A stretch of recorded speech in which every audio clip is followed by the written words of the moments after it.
Social emotional learning helps students understand how to fix their problems.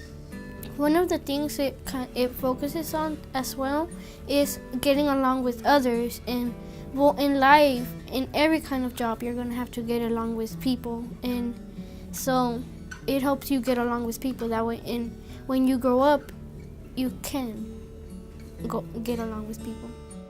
Social emotional learning in AISD is a new department this year, and it's very exciting to be working with CASEL, the Collaborative for Academic, Social, and Emotional Learning from Chicago, who is giving us seed money to develop a plan in the district for every student in Austin ISD, pre-K through 12th grade, to have explicit instruction in social emotional learning skills and to be in a positive school climate where adults are modeling those skills for them. We have 2 vertical teams. Some of our schools are truly demonstration sites. They're showing how to use the curriculum, how to embed it into other content areas, how to use curriculum resources, and how to create school-wide activities that are going to reinforce the lessons learned through the curriculum. Each vertical team will have an instructional coach or a vertical team coach that will help us implement the curriculum from the SEL training that we went through. And we're going to sit down with each one of our classroom teachers and go over how they can implement the skills learned to help them be more responsible thinkers, to help them be more self-aware, and the tools necessary for them to be successful. Those tools will be measurable. They will be able to help them throughout their lives. Research is showing that when kids get the right kind of training, skills development, and social emotional learning, that they actually decrease their behavior problems upwards of 9 percentage points. Those social emotional skills actually pay off in academics, where we're seeing 11 percentage point gains in academic achievement when they are getting this kind of programming. I think the key to success for any child and any adult really is the way that they can manage their relationships with others and the way they can handle themselves in times of conflict and in times of difficulty. And so if we can give people the tools to be able to persevere, to be able to look at their relationships and know how to develop the relationships that they have and resolve conflicts and reach compromise, then I think they're more successful in whatever endeavor they choose.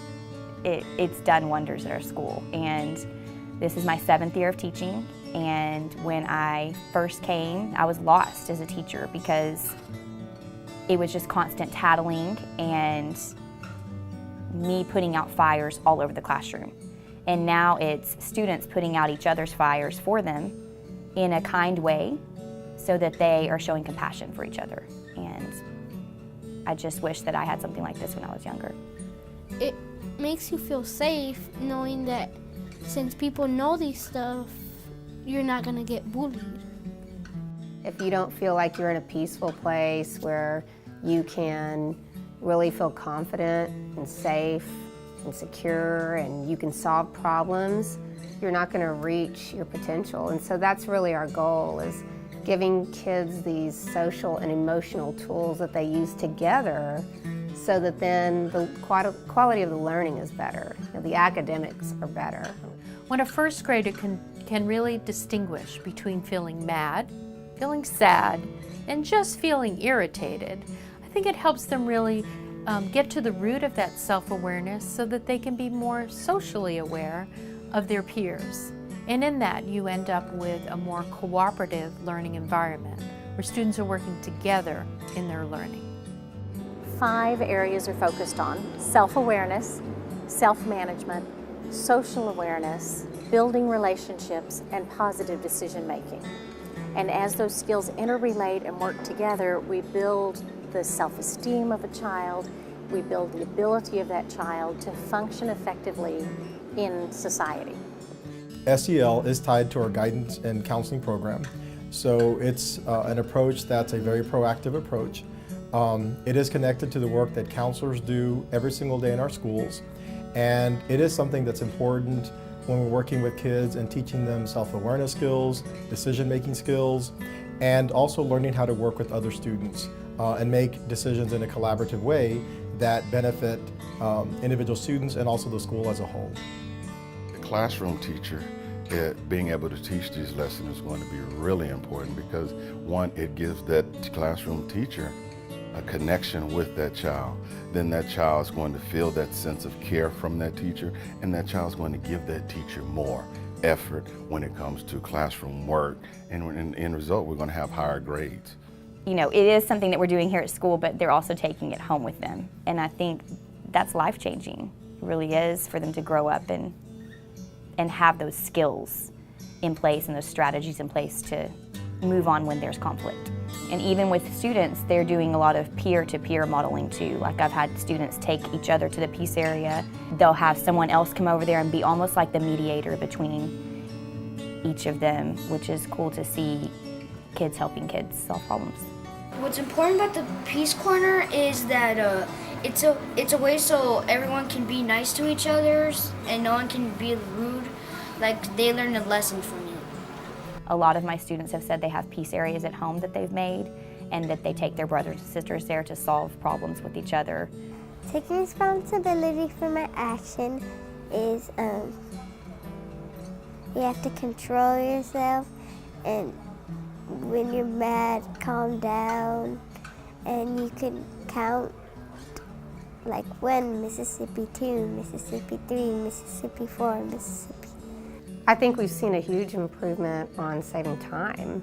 When children are given the tools to solve the problems on their own, and the teacher doesn't have to guide them to solve the problems necessarily, or every single little problem, they become the owners of that.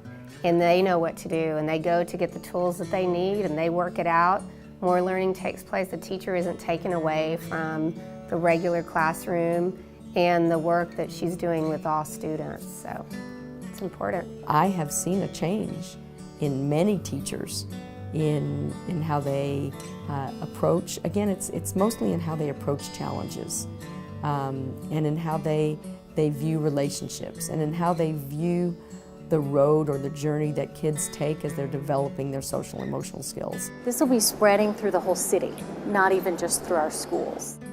As one of 3 initial districts in the country, we become a national model of social and emotional learning. And there are 5 districts coming on this year to that collaborative, and they're looking to Austin for advice and guidance. Most importantly, our kids are just getting great exposure to what I think people commonly think of as soft skills development, but what we think of as hard skills development, because these are things that we want them to learn, not just the students, but the teachers and the adults working with them. These things become great hard skills that you can take with you both throughout your education, but also in your career and professional life. In life, I think it'll help us so we can be personal people and not being rude or anything. Because if we don't resolve it, it may cause a bigger problem. So that's why we would always, whenever we would have a conflict, we would go and resolve it. Then we would have no big problem. So we can have peace on earth, not darkness. We're really going to see a difference 5 to 10 years down the road, and I think as the district adopts this, I think you'll see a group of people, a community that treats each other in a way that honors and respects differences, embraces diversity, and also has everybody feel more confident about the way they can deal with one another. It is a process, it is a journey, but I think it's just going to be a wonderful journey that we're all on together.